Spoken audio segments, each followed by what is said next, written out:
So now let's see how we can use the guided perfect landscape option inside of Adobe Photoshop Elements.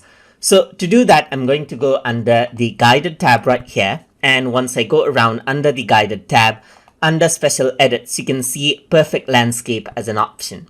So once you go around over here, you can go around and first crop out the landscape according to how you want. So I'm just going to go around and crop it out right here, just like this. Press the check mark button, and this is what you have right here. Let me just go around onto crop again right here and click and drag around this little spot right here. Press the check mark button, just like that. Then you can go around and use the straighten tool right here to draw a line to straighten out the picture a bit. And then over here, you can also remove out the haze right here, as you can see if there's some haze on the picture. And you can see that it looks much more sharper this way. Then you can go around and choose a new sky. So if I were to go around and choose this blue sky right here, I just clicked, you can see that it is generating, compositing, and matching the color tone right here. And it'll apply that particular sky on the picture. And you can see that now it seems like a totally different place.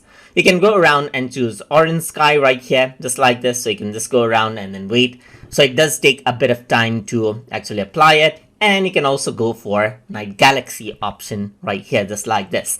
And it becomes nighttime right there, just like that. So I'm just going to go around onto a dramatic view right here, just like this. And then what happens is that that sky will be applied. So you can go around and work around with the opacity of the sky over here as well, and change around the brightness of the sky over here as well to match it out. You can also go around and auto-match the color tone so that the landscape right here follows up with the sky that you selected. You can go around onto move tool and move the sky into place over here as well. And you can go around and sift out the edges over here just like this as well, if the edges has not been detected correctly right here. And you can also go around and refine the edge right here by just erasing it out right here, just like this. And you can go around, work around with the opacity over here as well, and the size of the brush over here as well. You can go around and subtract this out over here, just like this as well. Once you go around, go and scroll down, you can go around onto spot healing brush and increase the brush size right here.